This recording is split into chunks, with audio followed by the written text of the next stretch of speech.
My husband took me to a luxury hotel. Then I found out. Why, the night my husband took me to that luxury hotel, I thought he was finally trying to save our marriage. For months, Adam had been distant. He came home late. He stopped asking about my day. Even when we sat together at dinner, he was always staring at his phone. I kept telling myself he was stressed because of work. But deep down, I knew something had changed.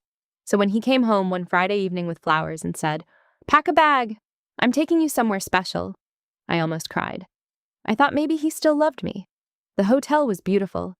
It had a huge glass lobby, soft music, and a view of the city lights. Adam booked us a suite on the top floor. At dinner, he held my hand for the first time in months. "I know I haven't been a good husband lately," he said. "I want to fix things." I wanted to believe him so badly that I ignored the strange feeling in my stomach. Later that night, Adam said he needed to meet someone from work downstairs. He kissed my forehead and told me not to wait up. The moment he left, his phone started ringing. He had forgotten it on the table. The caller ID showed a woman's name, Sophie. I stared at the screen, frozen. Then a message appeared.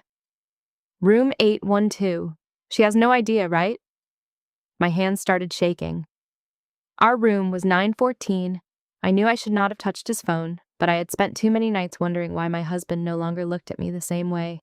I opened the messages. What I found made my heart stop. Adam had been planning to leave me, but it was worse than that. He had been secretly meeting Sophie for nearly a year. She was not just another woman, she was my best friend. Sophie had stood beside me at our wedding. She had come to my house, eaten at my table, hugged me when I cried about my marriage. And all that time, she was having an affair with my husband. The messages said Adam had brought me to the hotel because he wanted one last perfect weekend before telling me he was leaving. He planned to meet Sophie in room 812 while I slept upstairs. For a few minutes, I could not breathe. Then I did something Adam never expected. I took screenshots of every message.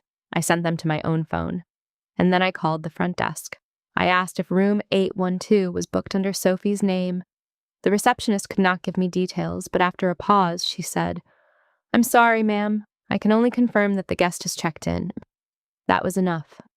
I changed into a simple black dress, fixed my makeup, and walked down to the 8th floor. I stood outside room 812 for almost a minute. My heart was beating so loudly that I thought someone inside might hear it. Then I knocked. Sophie opened the door. She was wearing a robe. Behind her, I saw Adam sitting on the bed. Neither of them spoke. Adam's face turned white. Sophie covered her mouth. For a moment, I wanted to scream, I wanted to cry, I wanted to ask them why. But instead, I smiled.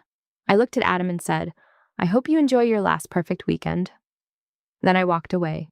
Adam chased me into the hallway. He kept saying, "It's not what you think." I turned around and showed him the screenshots on my phone. "Then tell me what it is," I said. He had no answer. That night, I did not return to our room. I went downstairs, booked a smaller room under my own name, and called my sister. I cried until morning. The next day, Adam called me more than 50 times. Sophie sent message after message saying she was sorry. But betrayal does not become smaller because someone regrets it after getting caught. When I returned home, I changed the locks. A week later, I met with a lawyer.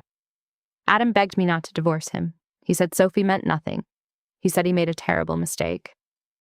But I finally understood something important. A mistake happens once. Lies happen again and again. He chose to lie every day for a year. He chose to look me in the eyes while he was destroying our marriage. A few months later, I learned that Adam and Sophie had started blaming each other. Their relationship did not survive the truth. But I no longer cared. I started rebuilding my life. I found a new apartment. I went back to work. I spent more time with people who truly loved me. And one day I looked in the mirror and realized I was no longer waiting for Adam to become the man I thought he was. I was finally becoming the woman I needed to be. Sometimes the person who breaks your heart thinks they have taken everything from you, but they forget one thing. They cannot take your future, and mine was finally mine again.